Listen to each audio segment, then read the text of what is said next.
Good evening, ladies and gentlemen, and welcome to the Justice System, formerly known as Rubbish Gamer Dad, formerly known as the Max Justice Experience. We are now rebranded. We are now the Justice System. For want of a better word, needed to become a little bit more original. What can I tell you? I've really felt aggrieved, to be honest with you. I went on Facebook last night. I was a little bit drunk, gotta admit.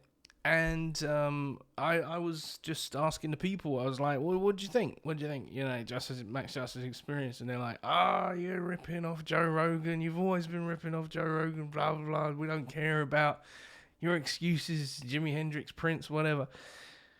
So I was like, ooh, I was thinking, you got 2 million subscribers on Joe Rogan's YouTube channel, right? Okay, and I've pissed off at least 1% of them. That's 20,000 people that are a little bit upset. Oh. Shout out to Diet Coke. And I feel like, okay, all right, you're absolutely correct. There is nothing wrong with being a bit more original. So, the justice system is born with your boy, the one, the only Max Justice, where I am judge, jury, and executioner of the ultimate podcast, coming live and direct out of East London in 4K on YouTube and in high definition in your ears on iTunes, Stitcher, and Podcast Hunter, which I never actually knew I was on until the other day when someone pointed it out. I was like, ooh, strong. So, yes, I feel like really it's a case of reinventing oneself. Can't do no harm, can it? You know, I mean, let's face it. Nobody likes the idea of that they might have ripped somebody off, and I'm not saying that I did rip him off. I just feel like because I'm a big Prince fan, big Jimi Hendrix fan. Obviously, Jimi Hendrix experience, but Prince was like, it's the X experience. So whether it be the gold experience, the wild experience, the live experience, the calm experience, it didn't matter. It was just whatever that experience was. And so for me, it was like, oh, insert Max Justice here, job done. And it worked for a little while, but then I just started to become a little bit unsure of myself, which was ratified yesterday by the Church of What's Happening Now Facebook group. God bless you all. I'll be giving some shout outs at the end of the show, so just chill yourselves right now. Anyway, I think we need to have a little bit of some jams. What we got? I'm going to shuffle and see what we get. And our survey said, I don't know.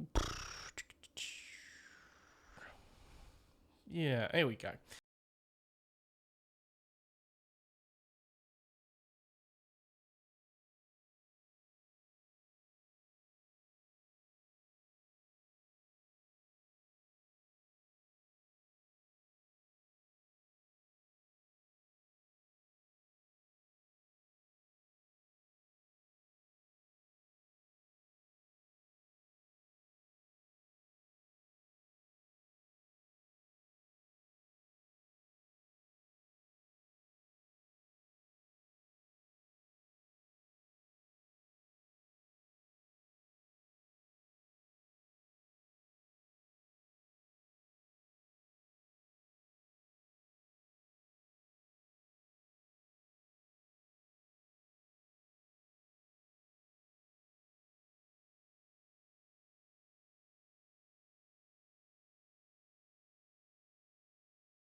Oh my God, you two, you can never ever beat it. Now, for those of you on YouTube watching this show right now, you're probably thinking, what the hell was he doing? Nothing going on. Well, that's the thing. When you're on YouTube, you can do certain things. One of the things you can't do is play music. So I'm trying to get paid out here. This is your idea, remember? All your idea. You guys say, no, Max, you need to go out there, get paid. Well, the way you get paid is to make sure you ain't playing other people's stuff. Audio, on the other hand, a little bit tricky. So anyway, so if you want to hear what I was just doing in terms of that, you need to go back and listen to the audio version. For those of you who are listening to the audio version, well done. You guys are smarter than smart. So either way, if you want the audio version and you want to hear the jams, you need to go and subscribe on iTunes, Stitcher, or any other podcast platform that your phone accepts. That way you will get to hear 100% of the show with no funny editing or funny business. So, what we got going on? Well, this week it is James Inman. James Inman is a stand-up comedian and a friend of Doug Stanhope, who also has a podcast, also known as the Doug Stanhope Podcast. And on that show, I was introduced to Sir James of Inman, and I think that was around about episode 160. It was an episode that was shot in Las Vegas, and there was chaos ensuing, and that was where I kind of fell in love with this guy, because he's a unique force of nature.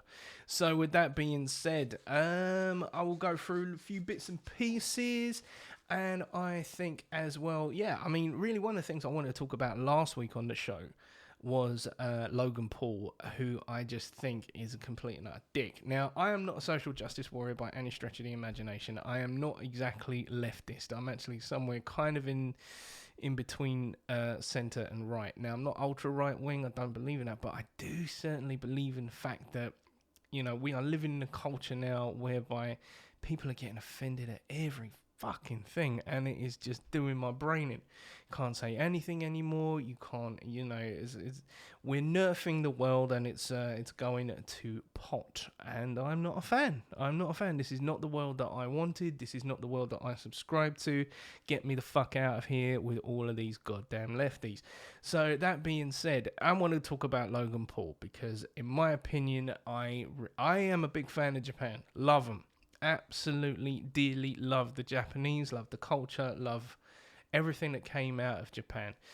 And for this prick, for want of a better word, for this prick to come along and completely diss the culture, doing what he did, and then on top of that, to be a complete arse around the subject of suicide.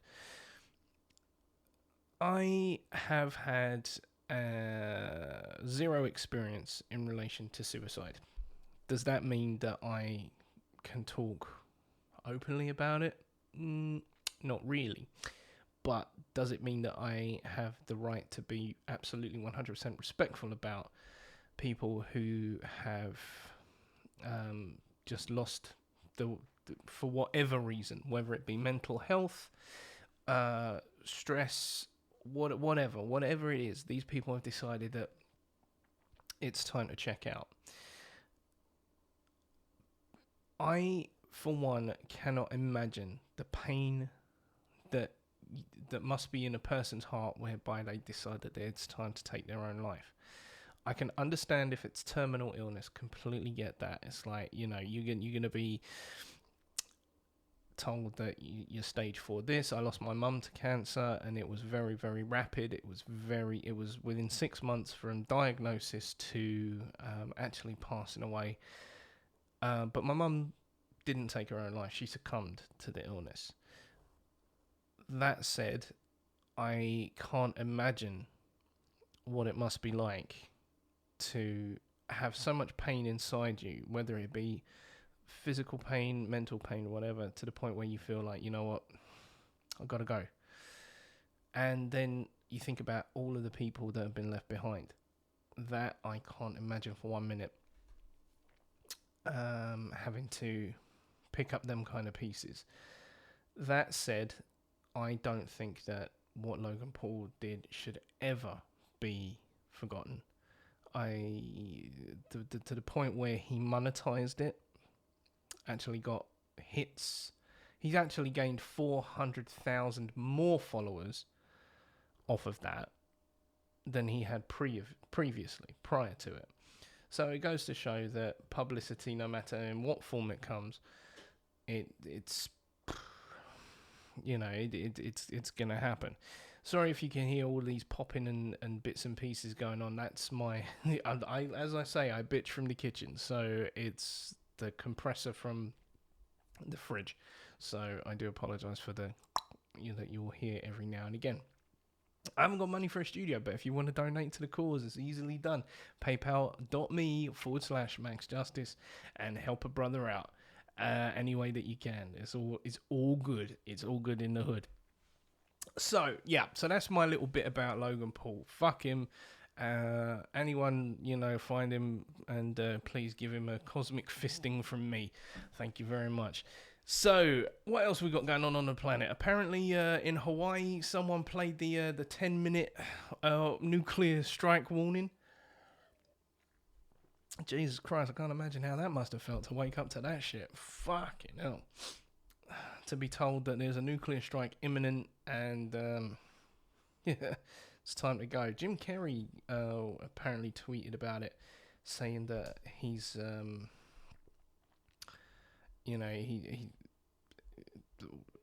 all sorts of different emotions ran through his mind, and I can imagine that being pretty fucked up, because imagine that you're sitting down, you eat your cornflakes, your Cocoa Pops, whatever it is that you're doing, and then all of a sudden on your telly, they turn around and say, "Oh, by the way, nuclear strike imminent, 10 minutes, get the fuck out of here." Where do you go? It's Hawaii, right? Hawaii. Smaller than the UK. But what do you do? That's annihilation right there. Boom. I really think that we need to have an open and honest discussion in relation to how we arm ourselves as a nation. Not the UK, obviously. I mean, I know we got nukes. Come on, you have to be fucking out of your mind to think that we don't. But if you turn around to somebody and say, "Look, yeah, we got this," and they go, "Oh yeah, well, we got that," it's gonna start a chain reaction. And when you've got somebody in a position to launch that has no political acumen, that has absolutely nothing other than the fact of celebrity, it's the equivalent of putting an 8-year-old in control.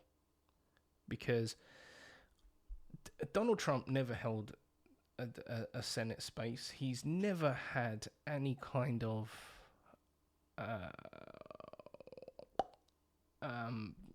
political office. He just ran and he won. And I don't necessarily think he expected to. I don't think a lot of people expected him to, but he did. And there you have it. Now we got a guy who is effectively trying to alpha his way through everything. And as a result, we are now also faced with a potential another celebrity who wants to be president, or who is being asked to run to be president. And what are we doing here? This is nothing more than nuclear American Idol, except without bloody, a microphone and singing. You've got fucking a microphone and somebody wanting to rule the fucking country. It's insane. It's absolutely insane. With nothing more than just a large following on Twitter, and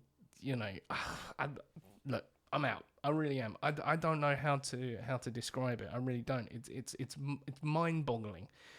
The fact that celebrity and a strong following on Twitter can get you a presidential nomination. It's crazy. It's absolutely crazy.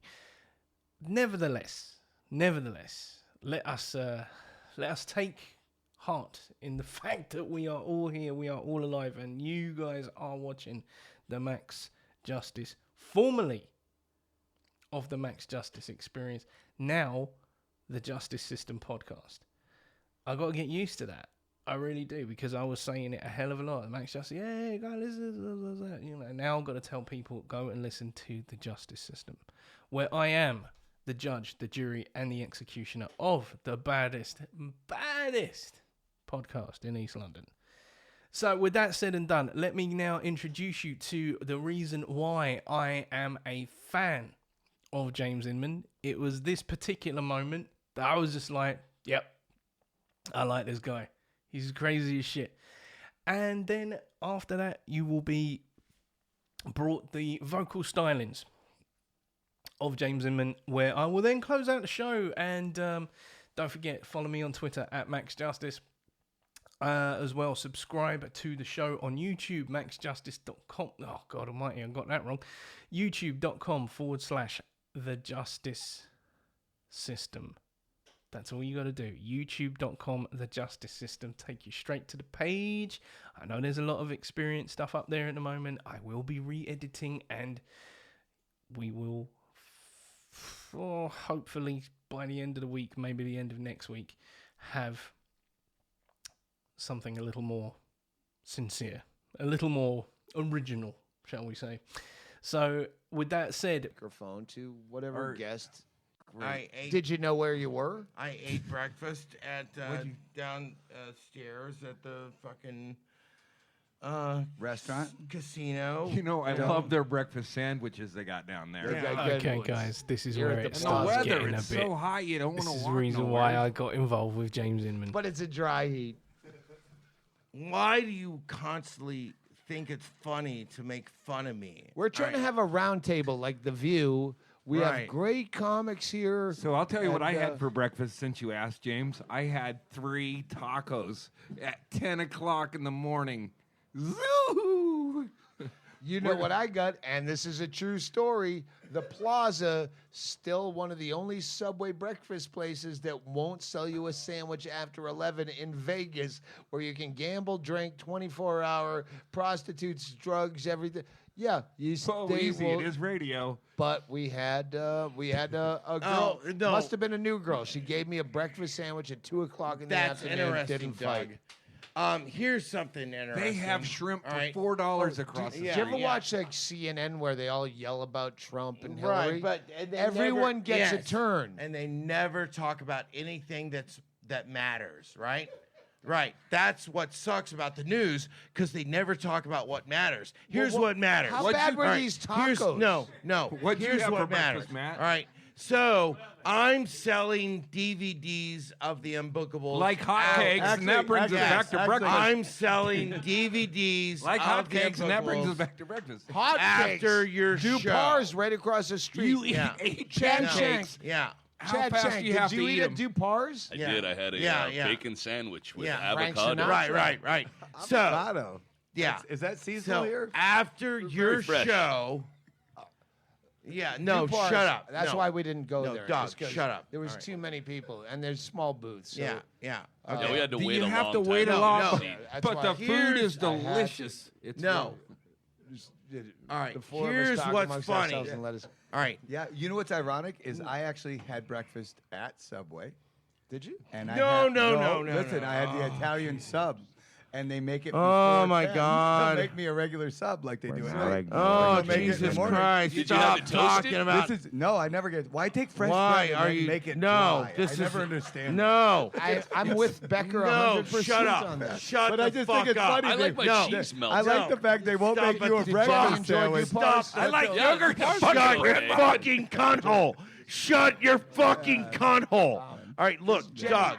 Jenny's such a no, sweetheart. No. She'd never complain about food. She Jesus didn't like the Christ, food, but she Doug, enjoyed it. shut the Oh yeah, fuck up. thanks you guys. You and Shaylee bought us breakfast, by the way. I didn't know if No. you did that, but Shaylee said it was. I saw you That was down very there. It nice looked of like you were Why do having you a guys do American this to Express me? card, It's so- not funny. This is not a good podcast. So, Here's the You know deal. the other thing about The other thing I found about Vegas, they won't let you buy the egg, Stanhope. Neighbor But Dave and Floyd had the. I gave them the coupons, but there were some Floyd's good been deals. using the There's some coupons. steals and deals here and that. If you use that coupon book, How many people have that chip very- in their card now? You can get that credit card. they yeah. use the chip now. Yeah, I use it's it. really a I bad- have a the chip in my places it player's doesn't card. work, so you try to use it, and they're like, Weird. no, I you have didn't to think take it they out. did. of the bag. I agree. Oh my It's God. Can you put up a fucking sign? But it's or also something? security. Look, We're not dog, serious. dog. People avoid Vegas in the summer because of the heat, but with this pool, I enjoy the dry heat. And you jump in the pool, you get a little sweaty. Dog, Yeah, dog. as long as it's not after 7 p.m. Because that's the other thing in Vegas that you can't do is swim after 7 Yeah, p.m. well, Yeah, this because hotel. Stop Yeah, this. no, and a lot Get a of times. blowjob from a chick Stop. with herpes Stop 100 what you're feet from the doing. Why pool, you but do you can't Apparently, swim. It's Chad, not it funny. turns out I talked to him though. They said most of the lifeguards have night blindness from all the cocaine. That's so funny. They Well, can't see you. I No. thought It is you a were going to comedy go with the podcast. light off the pool. It's I not thought, funny. I thought you were going to go with all the lifeguards were not black, funny. so it's ineffective anyway. not They gotta be home by curfew. It's not funny. But all right, look, Doug. Can I talk? Speaking to you of for a relics, second? does If you anyone get a remember player's James card, Inman?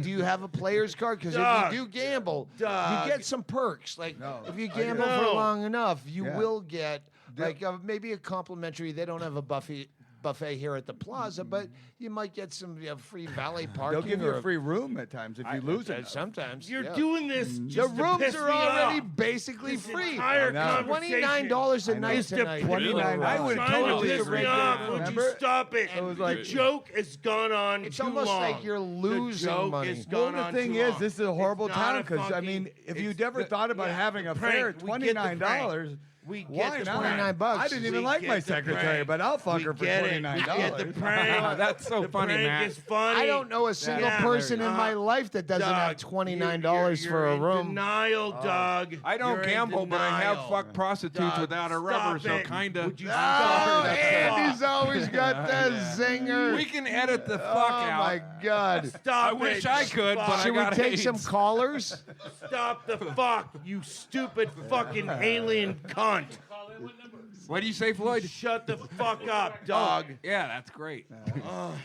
All right. Look, Well, look. that was a great No, uh, no. Entrees with Las James. Vegas podcast. No. And Would you our stop it? host James couldn't Doug. be here, so it's great. We could all, Yeah. Matt, you could come No. out. Yeah, no. Stay at the I know Plaza. you got a No. busy schedule. Well, That strawberry margarita daiquiri. no. Oh, That my is God. I That's love the good. pina Very coladas at the Plaza. Let's not forget to plug the Plaza. Yeah, They'll no. put a No, bomb you in know the what? penthouse You know what we at the didn't Plaza. do is No, Oscars. wait. You know what? Oscars Steakhouse. We went there the last time. Doug. It was overpriced and ostentatious, but it was still like for Doug. the time. It's a fun experience. Doug. That was what you told. Doug. It's funny because we don't belong Yeah. here. Is Here's what I the remember. deal, You said. Doug. We're all fucked Doug. up. Was it?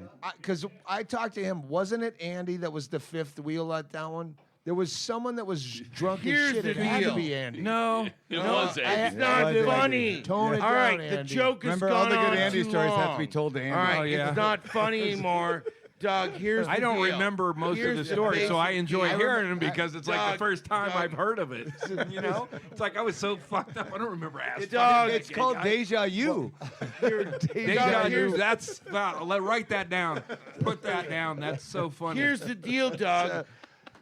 But I confronted Rouse used you. to have these I stories stood where up to you, the only and way you you could hear a fucking funny have Sean backed the Rouse fuck story down because is you know someone that that was a your witness, 'cause lawyer. he'd What's your blacked out fucking every- punk ass Yeah, oh, yeah. lawyer's So, name? if you wanna hear a Where is funny he Rouse at? story, it That was fucking whoever was cunt. with him, Yeah, not him. he Ask lost. the driver. they And say. now I'm that guy. Yeah. Oh God! Hey, This is avoid great the, podcast. avoid I want to the thank strip, all by my the way. It's guests. very busy I down want there. to thank No, Matt Becker, no, Doug. Chad Shank, I'm never, Andy ever gonna Andrews, talk to you. Alex, ever who again. runs. comedians. I Where will it hate end? you. I hate you. Floyd is forever. here. Doug. Alex, if you want to see No, great no. comedy in Yeah, Vegas, Yeah, support it's local not comedy funny. at the Dive Bar Yeah, on Monday nights. At what time does that start, Alex? Doug. What's 8:30. 8:30 at Yeah, Monday nights. Doug. Yeah, And Doug. support that. Tom Konopka, my oldest friend that I still actually Yeah, know. yeah, He's here. Yeah, Neighbor Dave is here. exactly. And Doug. I'm sorry. Yeah, right. Maybe we'll have another podcast later no, on. you're not Good one. because And look, well, you're all gonna right, edit. thank you. Good night. Hey, let's all fake Watch our own. you. Let's fake our own death. Ah. Yep, that's much better, James. That's much better. Can you hear me? Yeah. Fantastic. Awesome. Great. We're running. Hey, you said? I sounded like I was in a wind tunnel before. Yeah. It was crazy. It was crazy. It was just like, it was insane. It was insane. But this is perfect. Right, but could you hear me at all? Could you hear any? Oh, okay. No, I couldn't get dick. Couldn't get dick. Okay, that's crazy because I mean that was a little. That was kind of scary because I was like, I don't even have this plugged in, and there's a microphone somewhere on my computer. No worries, man. No worries. That's That all would be good. frightening. Tell me about it. Tell me about it. So, what time is it over there now? Because it's about 6 o'clock here in the evening. Oh, it's 12 o'clock noon. Okay. So, were you working last night? You mean doing comedy? Doing comedy, doing what James No. Inman does. Yeah. No, I was home. Brenda was putting up the Christmas tree. Are we recording right now? We are. Yeah, everything's going. I can edit. It's fine. Oh, Jesus Christ. I got buyer's. You've got buyer's remorse. It's not a problem. Anything you need editing, you could be like, oh. Okay. Yeah. All right. So, no, I didn't do any comedy last night. Okay, no worries at all. So, for people who don't know, especially in the UK, because I think it's a very niche industry, is the stand-up comedy circuit. We are talking with James Inman, who I can only describe as a legend in podcasting. Only because of the fact that when I came across you, James, it sounded like. Well, let me put some context on this. You and Doug Stanhope are peers, good friends as well. Yeah. So, how long have you and Doug known each other? Oh, since like 1995. Wow, that's 22 years. That's insane. That's a long time to know somebody. Yeah, 96 or something. I don't know. Okay, that's good. So, and your style of comedy is, I would say, kind of similar because you both kind of your thing from the stuff that I've seen that you do is very kind of stick it to the man, Hicks-ish. Would you say that that's an accurate description? Kind of, yeah. He was a big influence. Cool. So, and in relation to where, I mean, if anybody is anybody and just takes a look at your Twitter feed, nothing really seems to have kind of like, you know, you seem to be really in a very, very good situation right now for your brand of comedy because it seems like the world's going to fucking hell in a handbasket. What's your take on that? On the world itself? Yeah, where are we going? Well, I mean, I kind of see the entire world as being kind of illusory anyway, but I mean, yeah, I mean, Trump is, I don't really like Trump. I mean, Doug doesn't like Trump either. I very few people actually like this guy, and it's amazing that he got elected. And I just try to kind of ignore it. And on my Twitter feed, I don't really try to take one side or the other. Like, you know, I don't want people to think I'm, you know, a left wing or a right wing, because I think comedy is kind of beyond all that. You know, it doesn't. Comedy doesn't really take a side. I mean, humor itself is kind of the antithesis of being correct. Yeah. I mean, I would say, to kind of take it way back, that comedy always took a side against the ruling class of some sort or description. If you take it back to, you know, the Dark Ages and the jesters, the court jester, so on. Yeah. I mean, I do agree with that. I mean, the base line of comedy is being kind of like tricksterish. Yeah. Or it's always been against the grain. Like once everybody is thinking one thing, you know, the comic or the jester says, "Hey, what about? Let's go this way." You know, let's or what about this? It's always that's a dumb idea. You know. So yeah, it always seems that the best way is always to kind of because let's be honest, I mean, when it comes to the ruling class, there's always something to mock. There's always something that you can kind of go down that rabbit hole and you can be like, right, okay, this is where you screwed up. This is where you're being controlled, so on and so forth. And I think that it's comedy's responsibility to turn around and kind of say, you know what? This is where, these are where the strings are, and these are the, these are the puppet masters, so on and so forth, and this is where the theories are flawed in their politics. Do you know what I mean? Yeah, totally. I guess I don't know what I'm trying to say. The character or the archetype itself is kind of a powerless archetype. And he's supposed to make fun of power. Yeah.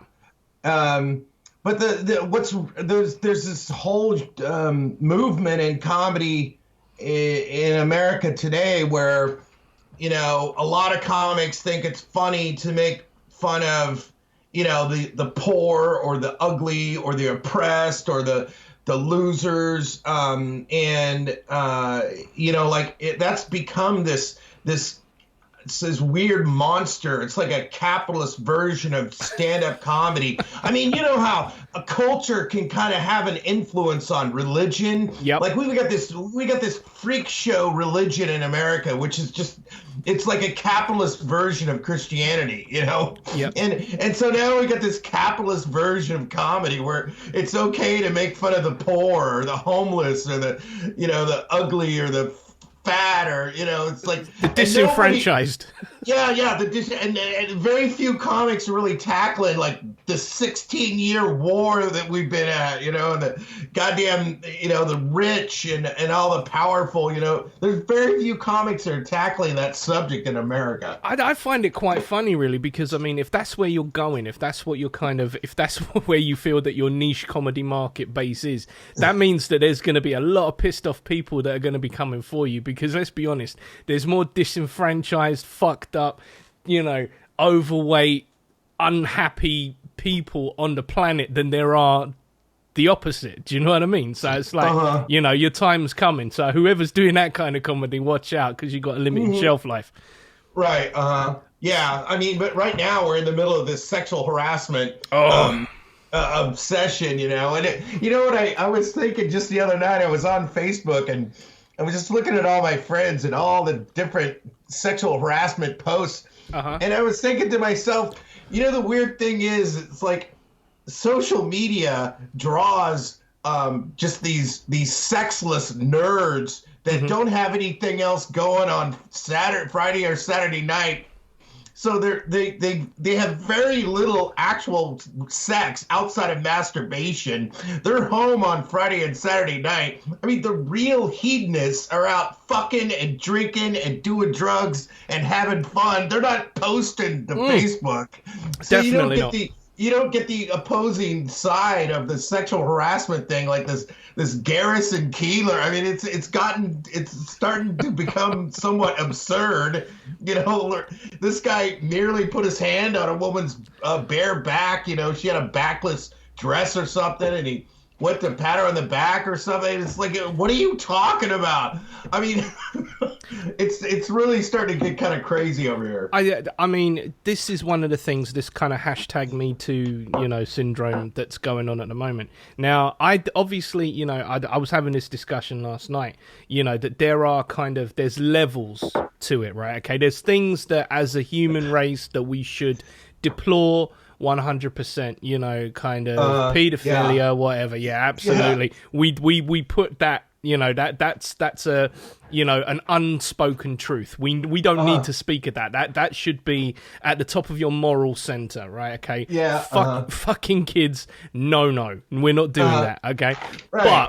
But is it right for somebody who may or may not have 20 years ago put their arm around somebody and they might have had buyer's remorse 20 years down the line and hashtag Me Too? Does that make it any more credible, or does that take the power away from the actual kind of argument that's going on right now. Yeah, sure, what Harvey Weinstein has done is pretty fucking awful, but it now seems like anybody who had an unwanted touch, an unwanted, it's a really, really strange situation, because it's almost like, 22 years ago, and I was like, I was in Hollywood, and someone put their arm around me. It's like, what the fuck? It's 20 years ago. Do we hold that person to account today? Well, or is there a statute of limitation? But nobody, one of the things that the comic is supposed to do is step back and look at the whole picture, right, or look at the parts that people are not looking at. And one thing that I've noticed is that, if you just in general, my girlfriend, I'll give you an example. My girlfriend, she's a therapist, right? And she has to deal with real incest and pedophilia and stuff like that. Well, that's ironic, because if you look at therapist and you break that word down, it's the rapist. The rapist, yeah. But she told me this story where she had a client where it was a kid, and grandpa was raping him, and so Brenda had to use words like penis, and did he have you touch his penis? But the mom was like this fundamentalist Christian, and she got offended because Brenda used the word penis, and she was like, can you not use the word penis when you're talking to my son? And so it's like you can't even talk about.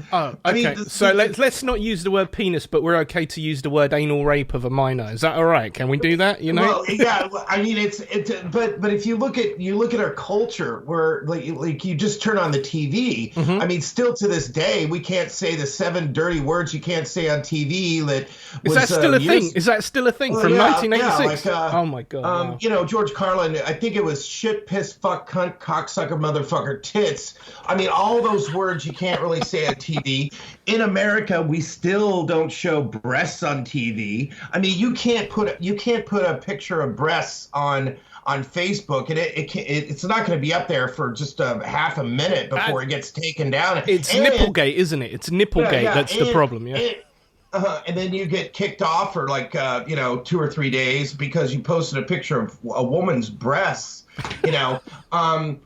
Yet they somehow can't get ISIS off of social media. But I know, right? But we live in this culture where nobody really wants to talk about sex. Nobody can even say fuck on TV, or it's a really touchy. The only time they do talk about sex on TV is when it's gross, disgusting, horrifying, sinful, or it's like.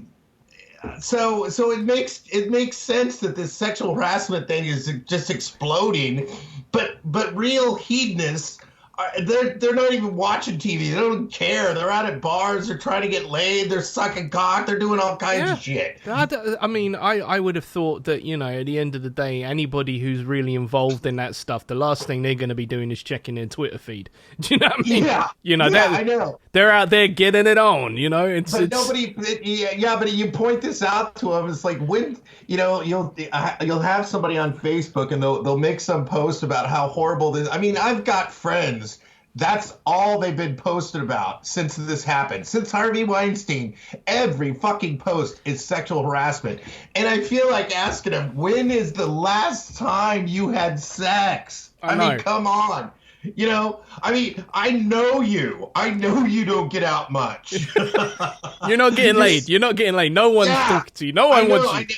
And then they get so offended. They're like, "Oh, I have nothing against consensual sex and blah blah blah." I'm like, "Give me a break," It's like, right, whatever, Nothing about. There's creepy guys out there, of course, but we've always been creepy. There's nothing that's changed. We've always been creepy. I think what it is over the last 15 years, with the whole kind of the metrosexual man and the man who's in touch with his feelings. Listen, I can tell you for a fact, that I have my dark moments where I think creepy shit. Do you know what I mean? Because that's what we do. It's in an innate part of our DNA, whereby we turn around and we're like, oh God, yeah, there's something about, oh God, I could see my Oh, wife in I a know, Catholic school uniform. Do you know what I mean? It's just, it's a problem. But when you if you flip it around, I mean, I have had women ask me to do some of the creepiest shit that I wouldn't even come up with. It's like, why would you even think of that? I had a gender studies professor that I was dating once, right? And she, the epitome of on one side of her life, she was going to, she was a professor at college teaching all this stuff about gender studies and multiculturalism.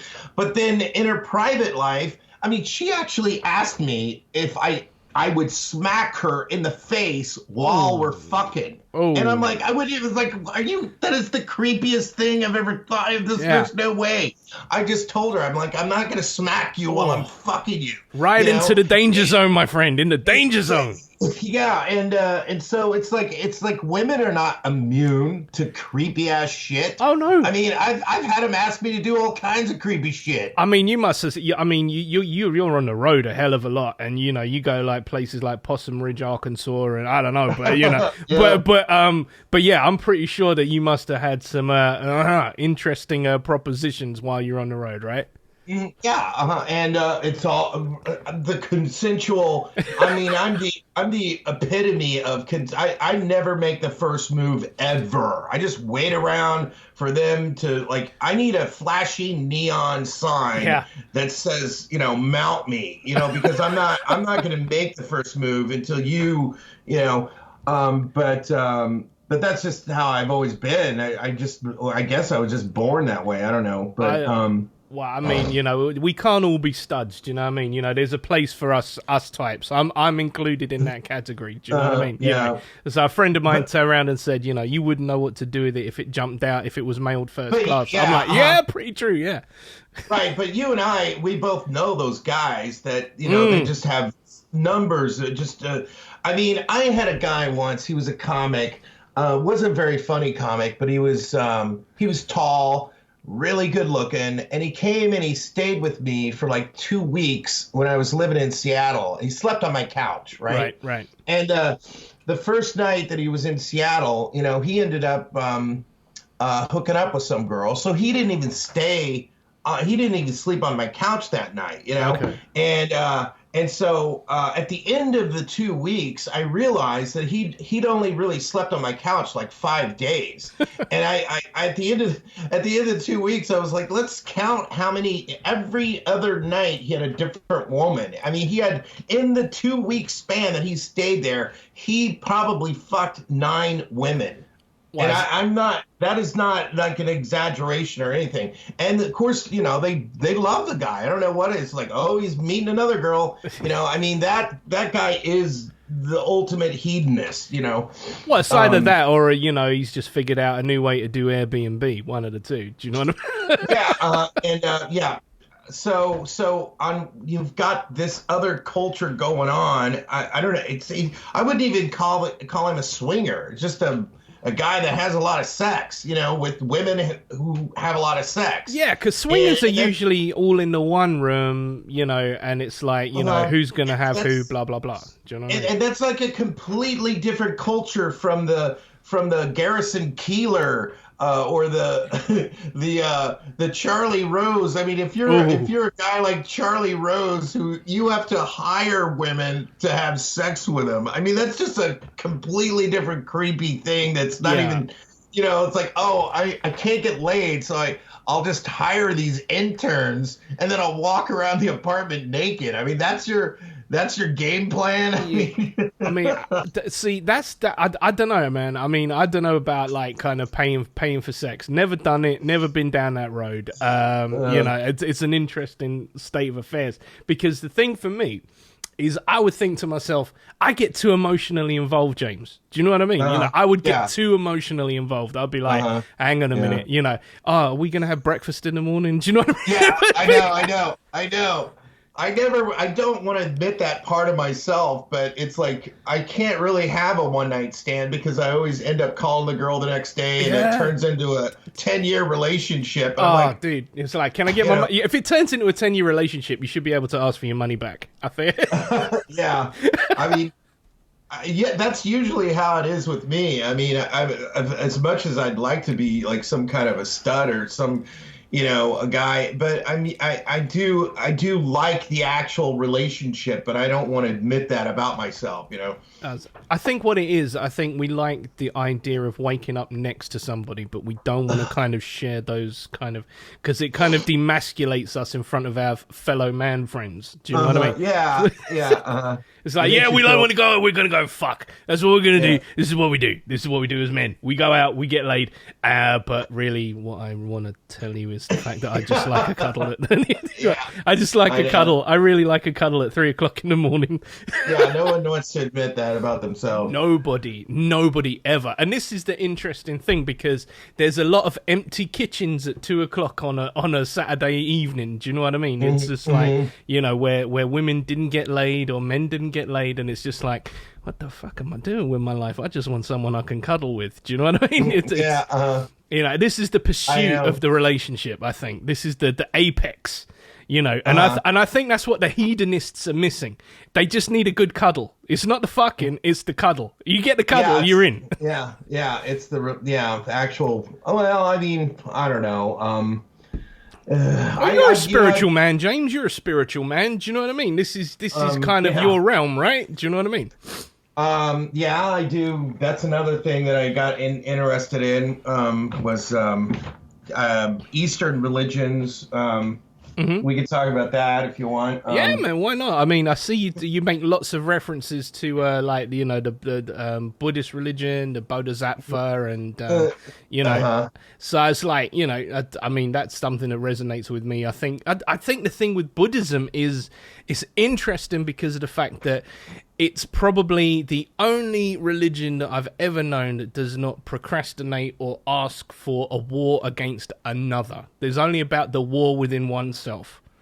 Yeah. Well, the concept of a war within oneself. That's also an idea from the Bhagavad Gita, which is a Hindu religion, and Buddhism started in India, and so I'm sure that the Buddha was familiar with a lot of the Hindu classics. I'm sure that his clan or his family or his dad or whatever. I mean, that he came from a Hindu background. Well, he was a prince, wasn't he? Yeah, right. But Buddhism is kind of a reformation of Hinduism in a way.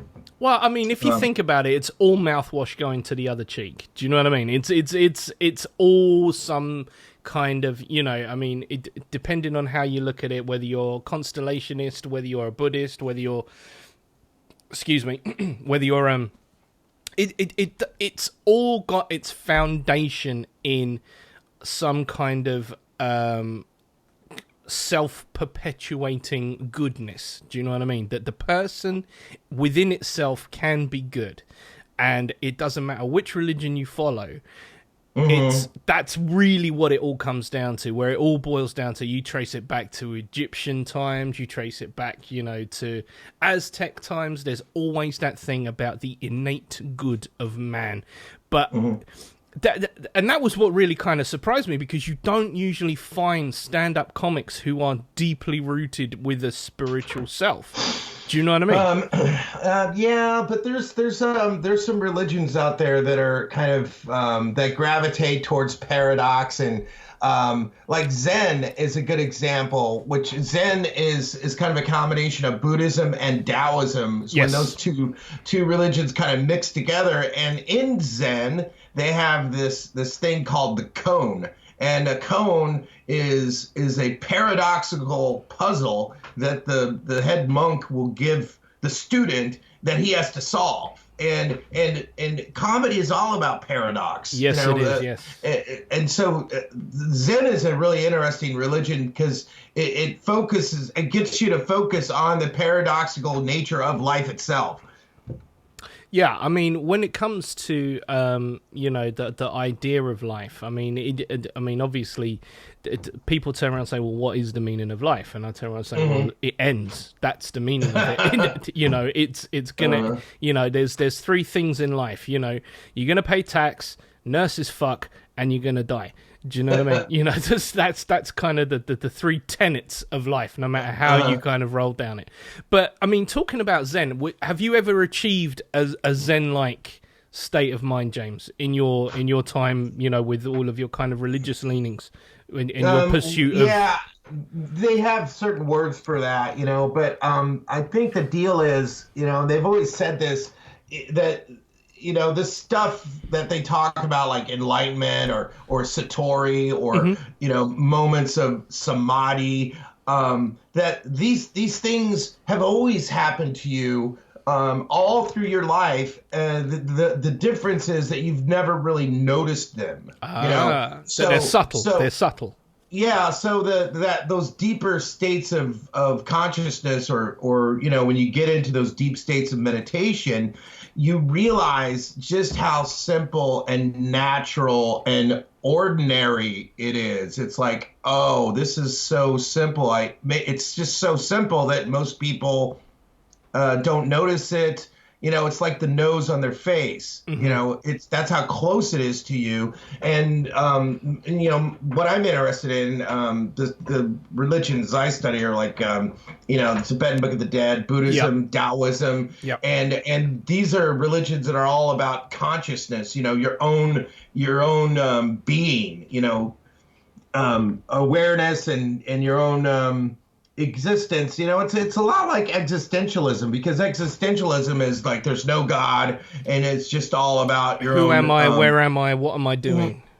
Yeah, this dream world that you're living in. You know, and how do we navigate this dream world? I mean, if everything is constantly changing and moving, you know, there's nothing permanent in this world, and what's real? You know, and to me, that's a lot like comedy, because comedy is all about pointing out the absurdity of life itself. I mean, life is absurd. Life is filled with chaos, and life is meaningless, and nothing lasts forever. No. So with comedy, it's like the jester is constantly pointing out how fucked up life is. Indeed. I mean, that's a really it's actually you brought this beautifully on, because I was going to talk to you about consciousness, because from my kind of understanding and from my listening to you with Doug, is that you're also kind of a proponent of expanded consciousness, psilocybin enthusiast, like myself. So in terms of expanded consciousness, do you feel that really that we're now on a kind of a precipice as humanity, as things are becoming a little bit more they're coming kind of closer to the main stage, i.e. things like marijuana legalization, the idea of the fact that, you know what, this thing does fantastic things and people are just now finding out? I mean, people have known, don't get me wrong, people have known for a long time, but we put those people in prison. But and also as well, there's the prison of the mind. That's a whole other podcast, I think. But but in terms of actual expanded consciousness, psilocybin, dimethyltryptamine, DMT, you know, where do you? I personally feel that in those realms that I've had an extreme consciousness expansion. Where do you kind of sit in terms of advocacy of humanity being able to kind of come on board this mothership? Yeah, I mean, I'm totally. I think that all that should be made available or decriminalized, or you know, scientists should study it. I mean, it all started back in the 60s where they, well, I mean, even before then, but you know, the war on drugs, it became a world war on drugs, because once America, you know, started this war on drugs, they kind of influenced other. I mean, it was the UN or something. I don't know. It was Nixon that started it. Sorry, excuse me. It was Nixon that started it because of the fact that it was in 1973, I believe. And what it really was, it wasn't a war on drugs. It was a war on culture. Right. It was a war, cultural war. Absolutely, it was a way to turn around and say, "Oh, hang on, we got these dark-skinned people on our land. Let's let's find a way to kind of keep them down. keep them down. Do you know what I Right. mean? And then, oh, hang on a minute. We can't outlaw hippies, but we can definitely get something that they're all about, which is LSD, marijuana, magic mushrooms. Do you know what I mean? So it was really a war about culture as opposed to drugs. Because if you look at the things, okay, we all know that a bad trip can kind of, send you, send you to the mental ward. But just look at Syd Barrett with Pink Floyd. But but if you look at everything has a little bit of everything has risk. I mean, if you're vitamin like C has a risk, skier, James. Vitamin C has a risk. Do you know what I mean? Vitamin C can cause a heart attack if you overdo it. Do you know what I mean? Yeah. So it's all about kind of the research and making sure that we got minimum safe distance. Do you know what I mean?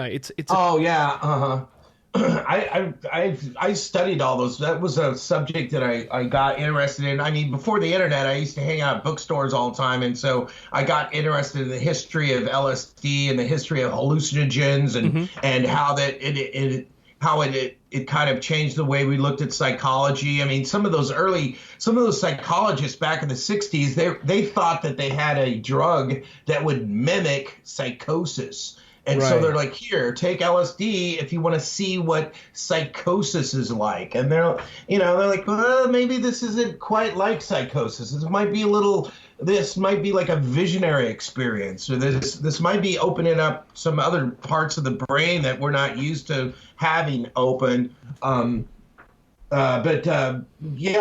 totally interested in all that kind of stuff. Have you heard of the organization MAPS? Yeah, I think so. It what is it again? So it's the Multidisciplinary Association of Psychedelic Studies, and what they're doing is they're using kind of psychedelics to treat depression, post-traumatic stress.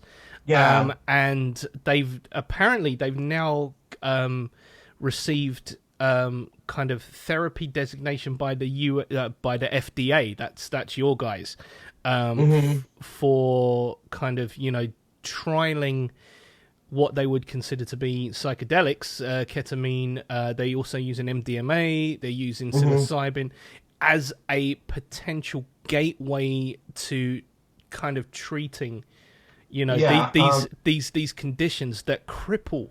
Let's be honest, they cripple the human psyche. Right.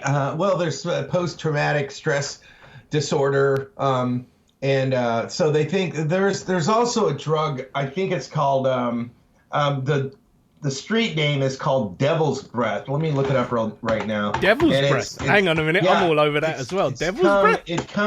Yeah, BREA, and it's from somewhere in South America. Yeah, it's called hyoscine.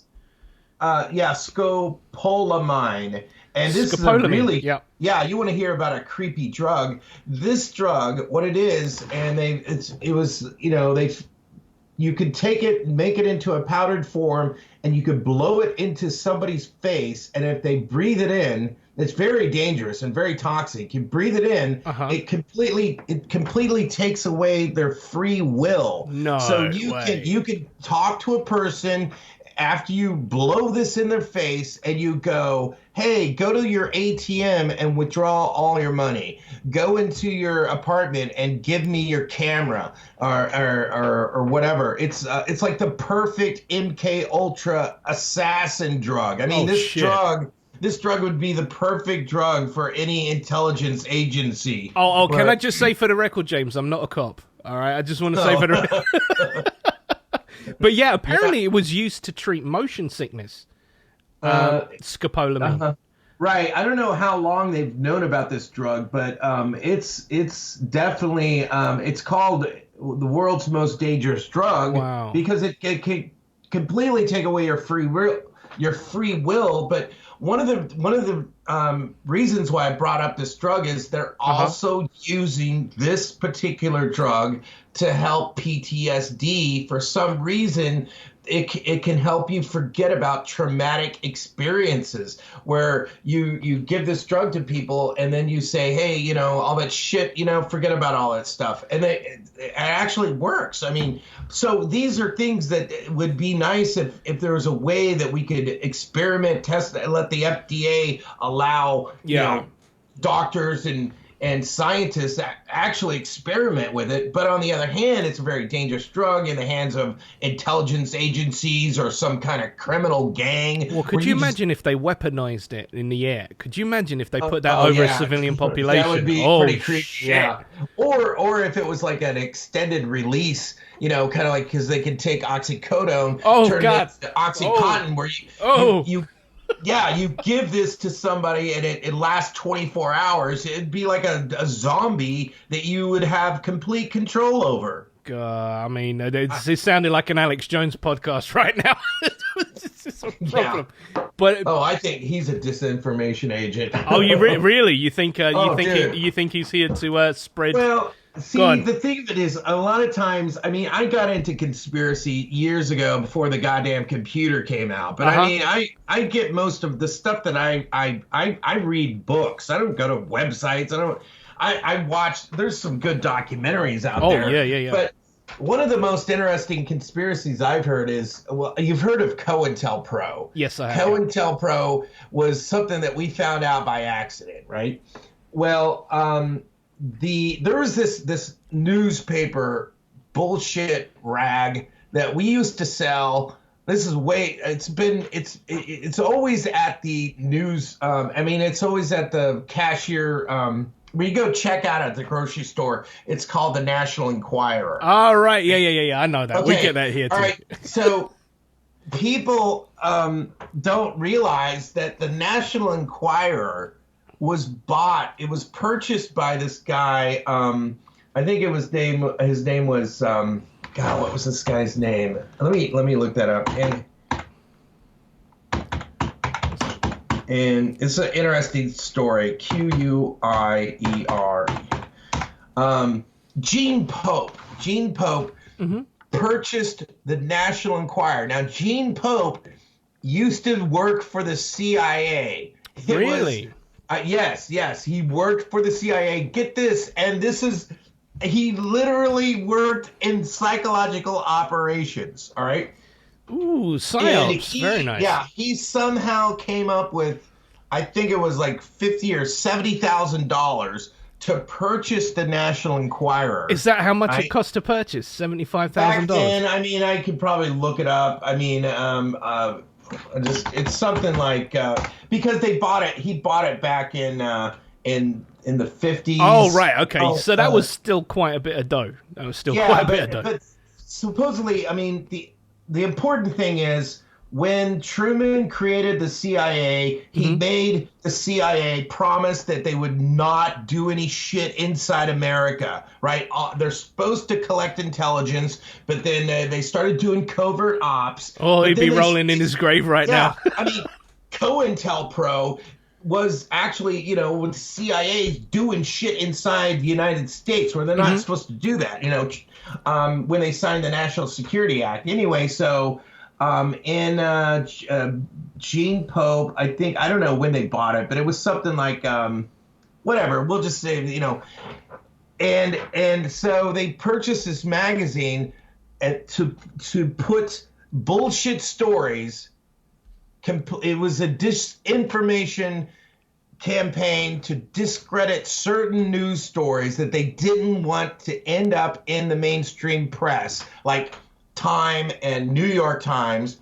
So you'd be reading the National Enquirer, and then they'd have a real story about, say, something about you know, UFOs have been seen over missile silos in Malmstrom Air Force Base in Montana. That story would be in the National Enquirer. It would be a true story, but then they'd have all these other bullshit stories that so then the New York Times would never pick up the story about the UFOs being seen over and then what happened was, like, years later they found out, well, that was a true story. But I guess to get my point is National Enquirer was used as a disinformation campaign within the United States. It was used to discredit real stories in the United States. And if you look at what Alex Jones does, that's exactly what he does. He talks about real shit,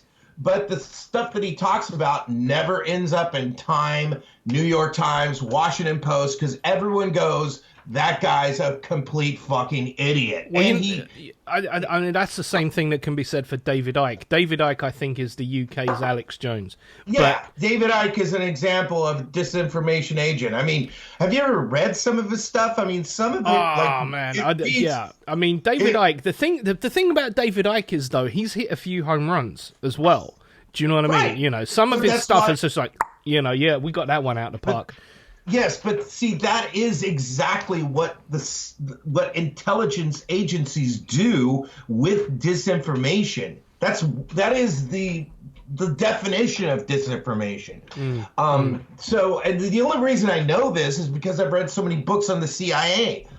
You know what's funny is I was just watching the news the other day, and they're talking about Trump, because Trump was he tweeted something about our reporters being assholes or something, and we had one of our ex-intelligence agents on CNN. He's like, oh, this is very dangerous, that what Trump is doing, where he's disparaging our reporters out in the field, and this is damaging because it's and I wanted to say, he was implying that the CIA gets a lot of its information from journalists. I'm like, what the fuck are you talking about? Half of the journalists that work overseas work for the CIA.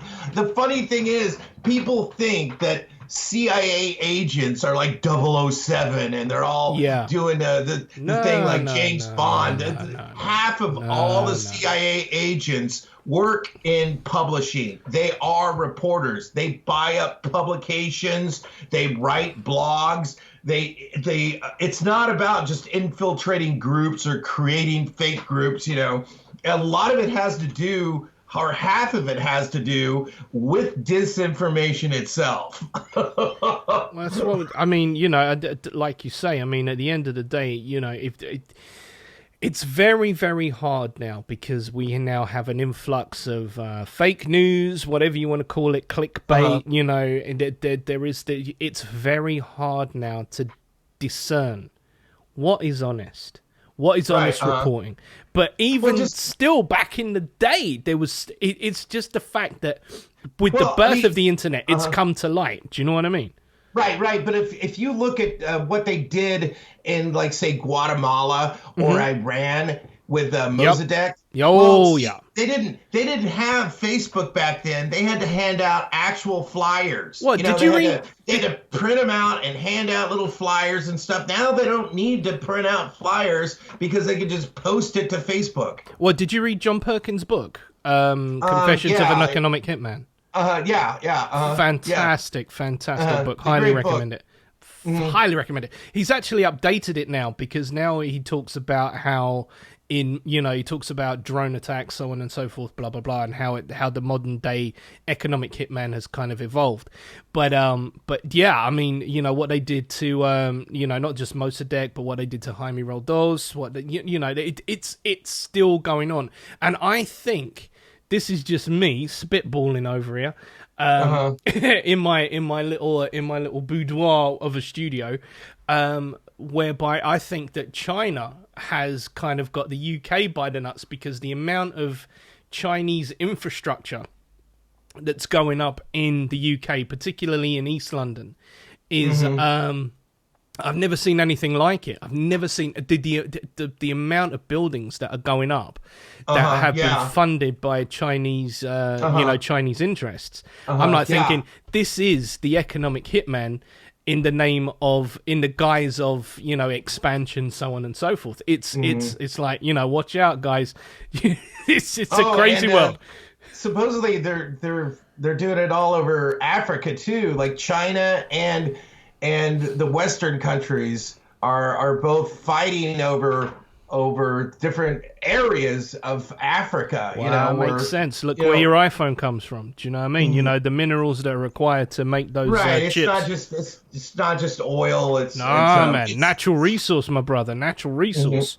Yeah, I mean, a lot of people don't understand when they see all these images and video of Africa, and they look at all these people starving. Well, it's because they've been kicked off their land, and they've been forced into living like some kind of Western.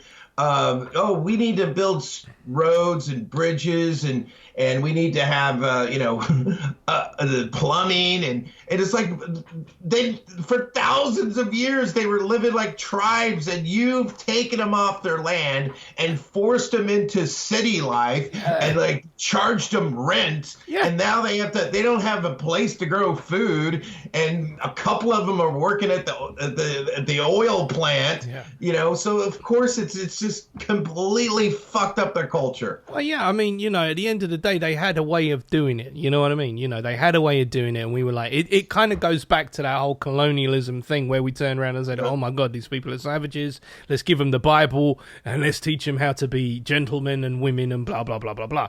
It's not much different than that. We're now turning around and saying, oh, you know what? You don't know how to grow your crops here. You know what? There's this company called Monsanto, and you can grow crops in any climate. The only thing is, these grains, they've kind of you they've have to gone through the buy our lab. seed. You got to buy our seeds, man. You can't reuse the seed. You can't reuse them. You can't. You know what I mean?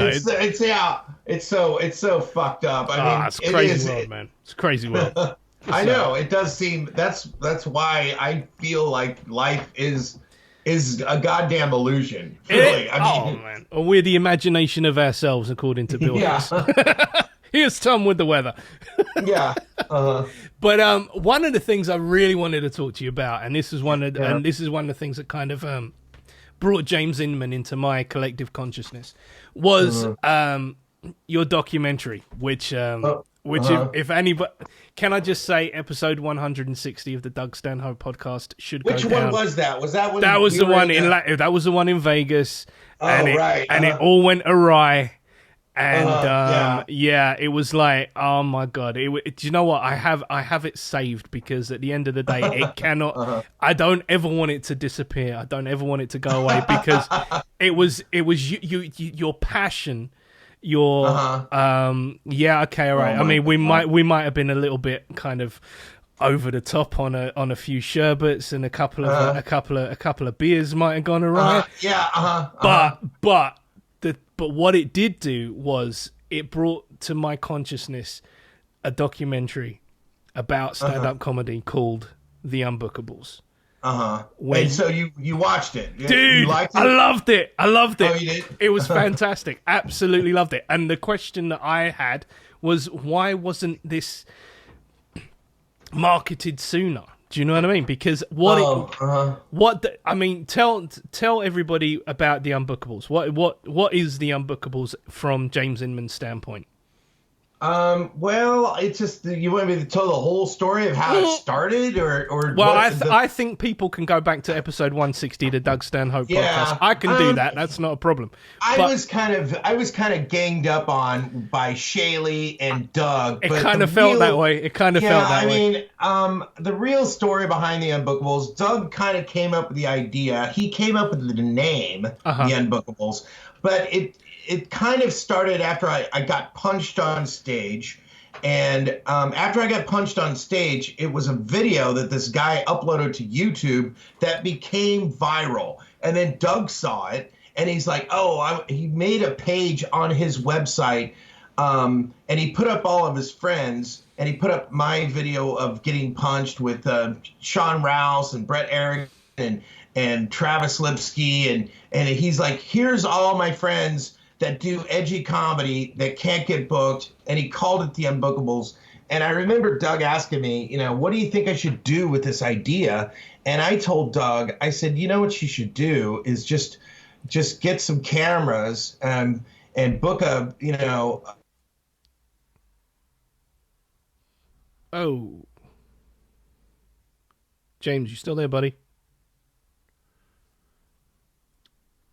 James. We've lost James. No.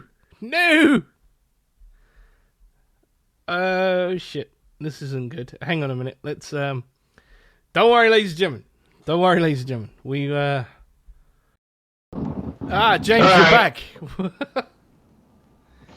So, you gonna be able to edit this? Yeah. No problem at all. What happened? Did your computer cut out? No, not. I mean, there's nothing wrong with my computer. I don't think. Hey, Yeah. you know what? I was thinking we could Yeah. probably just, right when you asked me about the unbookables, let's just start that over because I was starting to tell too long of a fucking story. Okay. You know, All right. I mean, Okay. No problem. We can do that. I mean, or you could edit it however you want. I can't remember where it was at. Basically, it was after Doug came up with the idea, we got a hold of the documentarian. He was willing to film the whole thing, and then me, Norm Wilkerson, and Brett Erickson just kind of booked all these dates. We booked two weeks worth of comedy. And the guy just followed us around for 3 weeks with cameras and filmed everything morning, noon, and night. And then he got back to Seattle with 150 hours worth of film. And they just kind of edited it down to a hour-and-a-half documentary. I mean, he somehow pulled a story out of all that footage and then basically made the Unbookables. Yeah, that's how it was made. So, in terms of the actual kind of the process, so you were did you have any kind of input in with regards to, the directing or any kind of editing, or was it just the fact that it was you, Brett Erickson, Norm Wilkerson, or were you just guys? We just like, you know what, we're going on stage. This is how we're going to do it. Boom. Yeah, Jeff is his plan was that none of the comics had any. We couldn't even talk to the film crew. We couldn't talk to the director for 3 weeks. He's like, all right, here's the rules. Nobody talks to me. Nobody talks to anybody in the film crew. And I'm just going to be a fly on the wall. And after a couple days, you're just going to forget that the cameras are here. And that's kind of what he did. I mean, none of the comics had any input at all on the finished product. So I had no, I mean, Jeff was pretty much the one who edited the whole film. Him and Kevin Booth helped him. Kevin Booth, which was friends with Bill Hicks. Yeah. He's also a documentary filmmaker. He kind of inspired. He's also a stand-up comic as well, isn't he? Kevin Booth. Kevin Booth? No, he's not a stand-up comic. He edited. I think he put together Bill Hicks's first 2 CDs. Right. But Kevin Booth kind of talked Jeff into re-editing the film. Right. To make it more mainstream, so we could get a bigger distributor. And so the film has been edited twice. It came out once on BitTorrent, where it was a real independent film. Then when they re-edited the film, that's when we got, distributors, and we finally got Comedy Dynamics and now it's like on iTunes, it's on Comcast. Everywhere. It's everywhere. I don't know. No, I mean, where's it at? So I got it off of Amazon Prime. So that's where I found it. But what happened was, excuse me, was that in order to get it off of Amazon Prime, you had to subscribe to another application, comedy.com. And then it would kind of feed in, and then you could watch it. So it wasn't like it wasn't quite as simple as just, oh look, it's the Unbookables. Here we go. I'm going to watch that. Right. Job done. Do you know what I mean? It took a little finagling.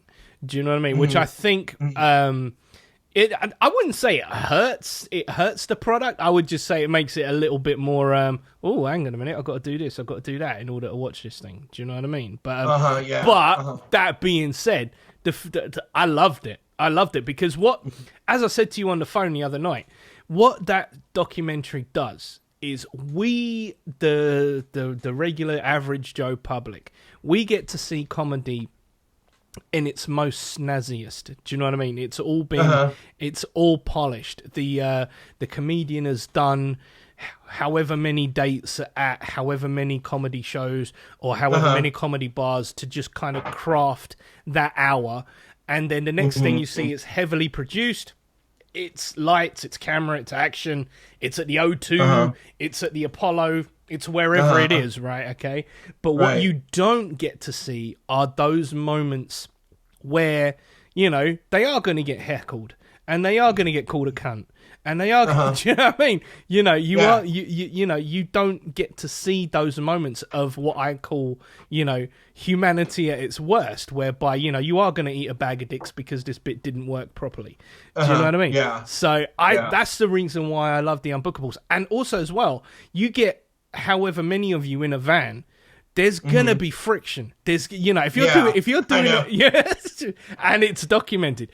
And do you know what I mean? There's gonna be like moments where you know what, I love you and I fucking hate you. Do you know what I mean? Right. There's me and Andy arguing about getting it on. Dumping that cup of piss out the window. It's like you can't dump that. Oh, dude. Just roll the window down and dump that piss out. How hard can that be? You know? I loved it. It was. This is. You know. This is like. It's almost like being in a band. It kind of reminded me like being in a band and being on the road. Right. You know, because it's like 5 dudes on a stage who kind of have to kind of keep it together for the sake of the music. But then when they come off a stage, it's like, I really fucking hate you. I want to punch you in the face. Do you know, do you know what I mean? You know, it's like one of those kind of situations. And there you are, all of you ensconced in this van for 2 weeks. You know, it's like, who's taking the couch tonight? I'm not taking the couch. You go fuck yourself, Jerry. Yeah. I mean, there's a you know, they trash the condo and there's a hole in the carpet, you know. Everybody always asks about that hole in the carpet. It's beautiful, man. I loved it. I loved it because it just shows what it's all about. Do you know what I mean? You know, because it's not all about the glitz. It's not all about the glamour. It's not all about getting that writer's deal on the next sitcom or whatever. You know what I mean? You know, this is where the comedy comes from. This is the main stage, if you will. Well, Andy got to film an HBO special. But it was around the time they said you can do whatever you want, and he even talks about this in the Unbookables, and so he's on this HBO special, and he does some of his bits about the war, the Iraq War, which is, I mean, it's been going on 10 years or whatever, and very very few comics were mentioning it, and Andy does his jokes for HBO about the war.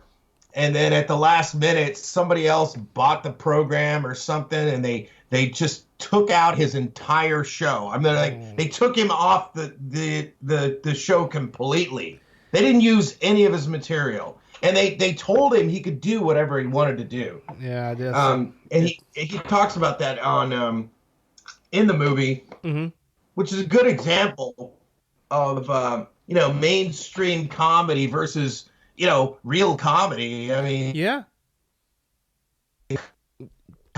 that are talking about the war, but you know, of course, they're not put on TV or anything. No, of course not. And I think Hicks had that same problem, didn't he? You know, when he was doing stuff with Letterman, and it was all kind of, you know, he said some shit that was quote unquote edgy and not for a mainstream television audience, and they pulled it, and that just fucking, you know, and he was dying at that point as well. I think he had right. Well, but his handlers told him, look, just get on Letterman. Just do whatever you can do to get on Letterman, because it'll help you, you know, in the long run, you know. And it did. I mean, any kind of TV exposure is going to help you as a comic, but it can also, you know, turn you into this I don't know. You start buying into their game, and you're like, well, I guess maybe I don't need to talk about the war. You know, I'll just keep doing what I'm doing because it's working, and so nobody speaks out. You know, I mean it comes down. They'll talk about everything else. Yeah, I mean, Hello? Yeah, I'm still here. You there? Yeah, good, Right. fantastic. Yeah. I think it's one of those things, when once you start seeing big bags of money coming your way, you don't want them to fly off. Do you know what I mean? No. It's like Yeah. it becomes sometimes comedy. It can become lifestyle maintenance. Do you know what I mean? It's like, oh shit, I'm hitting the big leagues. Oh fuck, I just got a phone call from DreamWorks. They want me to do a voiceover for this whatever. Do you know what I mean? It's like it kind of seems to be like once you start coming back to the antithesis of who you were as a comedian, or the antithesis of who you are as a personal philosopher or whatever. Do you know what I mean? It's like it's like, oh shit, do you know what I mean? This is going against the status quo. But at the same time, it's like, do I sell out and get that money, or do I just say, hey, you know what? No. Let me stick to being me. Let me just stick to being who I am. Right. That is the main. That's what Jeff, the director of the Unbookables, that was kind of his main theme of the movie. Should you sell out and just do jokes that makes the audience laugh, or should you stick to your guns and do what you think is your own character, stay in your character? And we had that little paradoxical conundrum in the movie itself, where we get fired from a club because some of the Unbookables were just like, I'm going to do what I want to do, and I don't really care if the audience laughs or not. And I'm like, I'm at a live comedy show. I'm going to make people laugh. And so we dealt with that in the movie itself. Well, I mean, when you go up dressed as Satan, not you personally, but like, it's like, okay, hang on a minute, we're pissing off the flipping, we're pissing off the Bible Belt here. Right. That was Norm Wilkerson dressed up as Satan. God, I loved it. Did you like that part? Was that funny? Fucking great. It was fucking great. I loved it. Absolutely loved it. Because again, it doesn't, it pushes people's buttons. It's like, it's like the what I call it's like the little guy realizing, punching the guy in the face and thinking, oh fuck, I'm really strong. Do you know what I mean?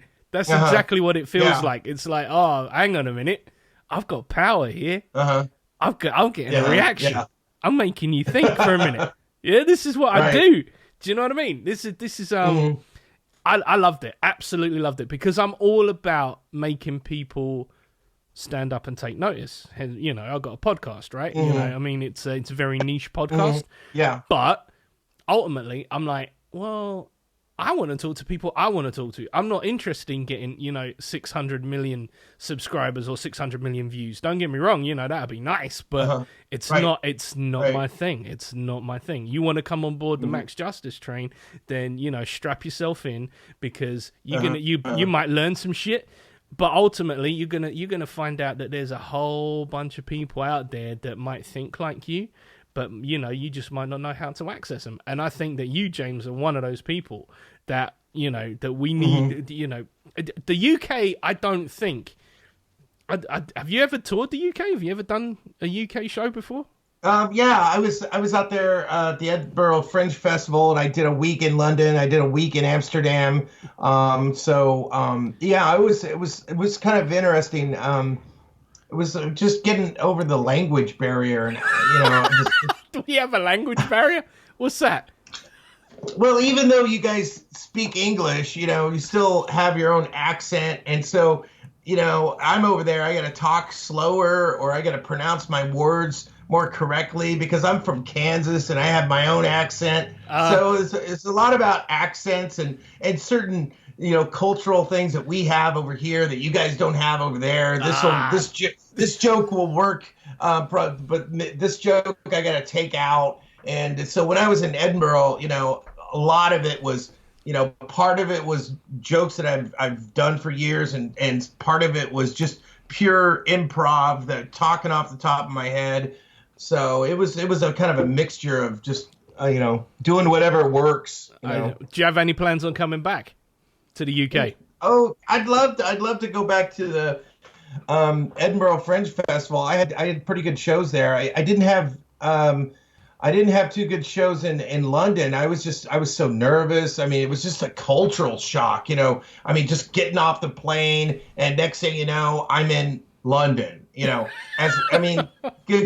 I'm used to like Seattle and San Francisco, and you guys have a completely different way of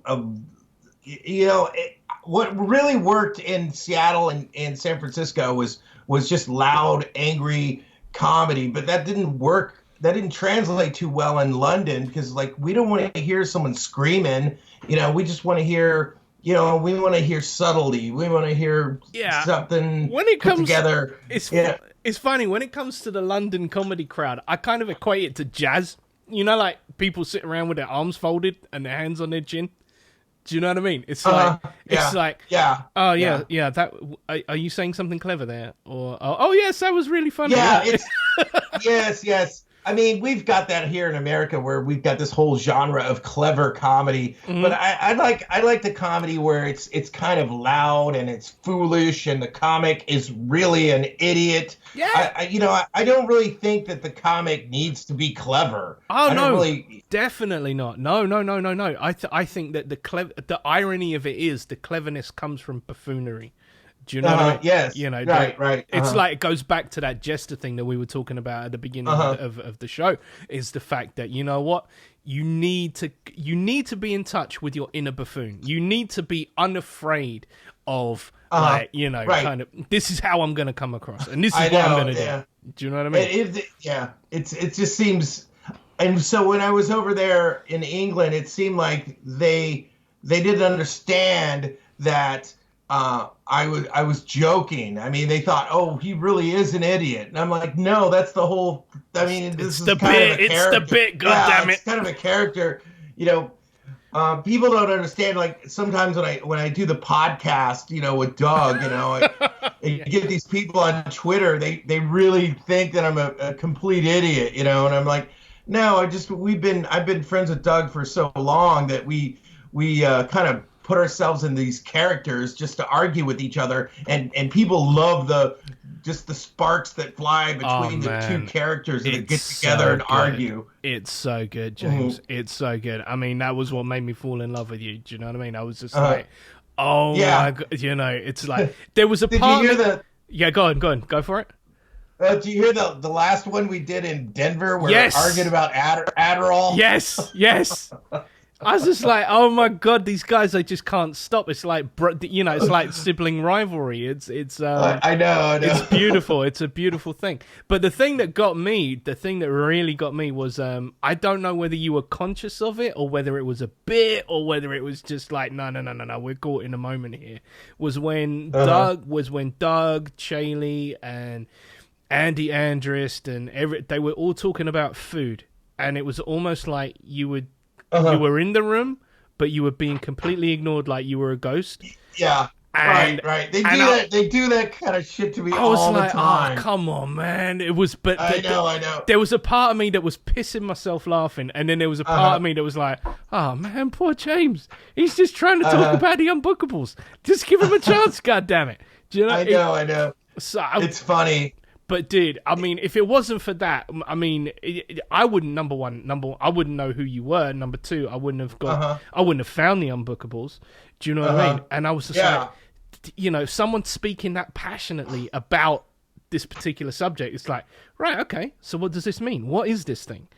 And we both kind of came up. I mean, Doug and I both, kind of came up with the idea together. I mean. And he just kind of forgot about it. But I kept pushing and kept talking to the director, and sure enough, I knew that director would finish that film because he just had the desire. He wanted to do it, and I knew eventually that film would come out.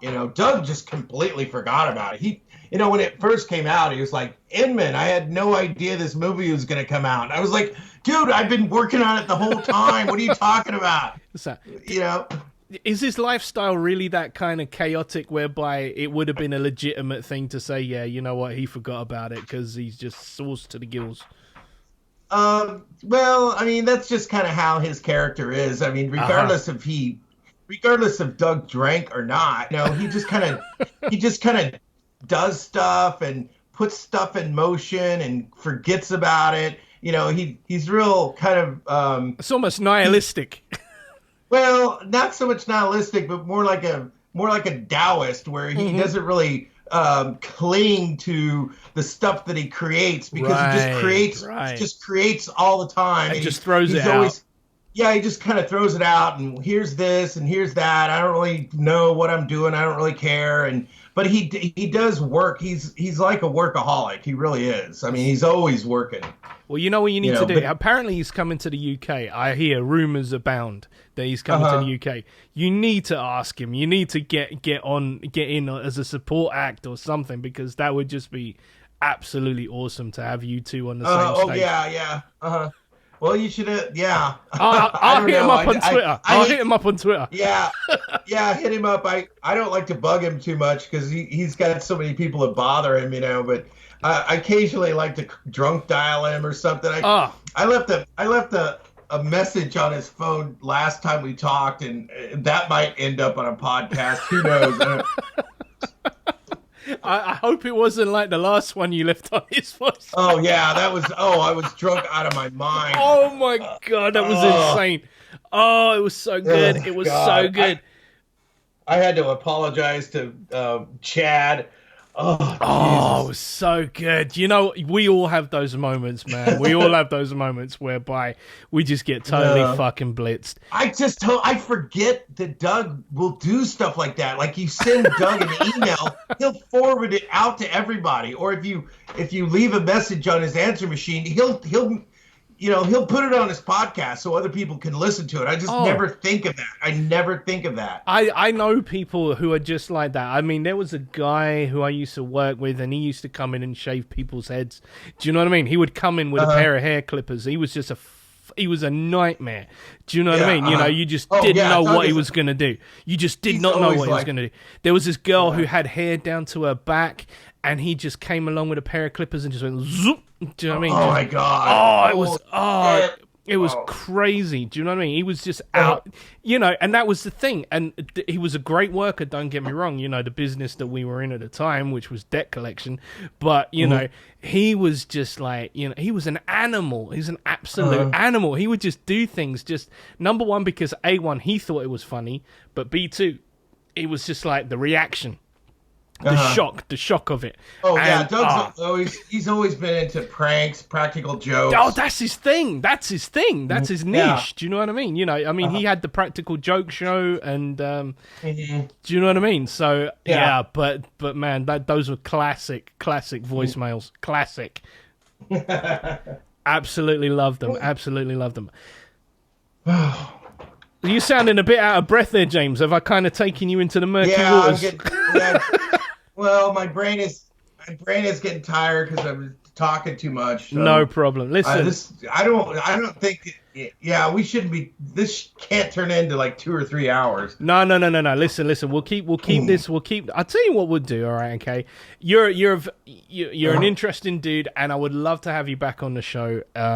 If you're more than happy to come back, and we can talk more about comedy and existentialism and Taoism and all sorts of mad shit.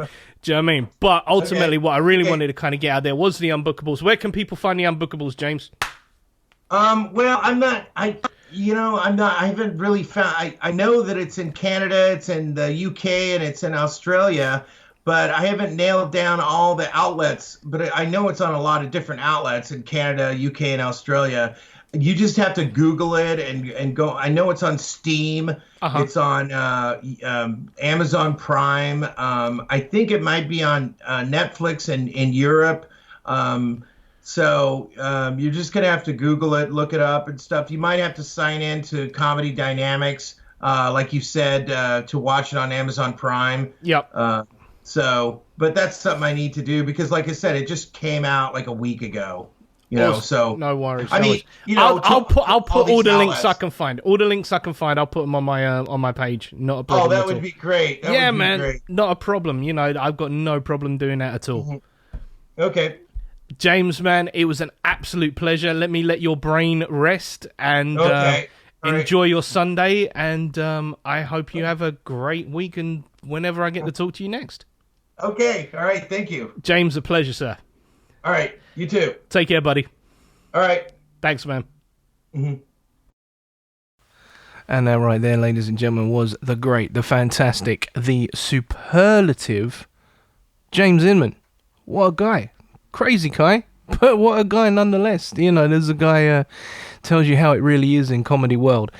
I really had a moment where talking with James, there was this kind of honesty about comedy and about where the world stood. I don't know whether you guys picked that up, but I absolutely adored talking to Mr. Inman, and I hope that we get to talk to each other again very, very soon. Watch this space. Stay continued with the justice system, because all you got to do in order to stay continued with the justice system is to subscribe, and that is super easy to do. What you do is you go to iTunes, you go to Stitcher, you go to whatever podcast application you have on your mobile device, and you click subscribe. That way you will never ever miss a show. That is how you do it. It's that simple. It's that simple. Show me some love as well. Come and follow me on Twitter at MaxJustice. Super easy to do, where you will follow all of my shenanigans and all the kind of things and meanderings that go on in my mind will usually get spilled out on Twitter. Also another thing as well, follow me on Instagram, Max__Justice, where again crazy shit goes down. And as well, you can also friend me up on Facebook. It is a very, very secure friends list, so getting in ain't that easy. But if you know how to do it, I'm sure you'll find a way. And on that note, let me do some shout outs. I got some supreme people to shout out, especially from the Church of What's Happening Now. Bear with me for a second, ladies and gentlemen. Excuse me while I just sort myself out here.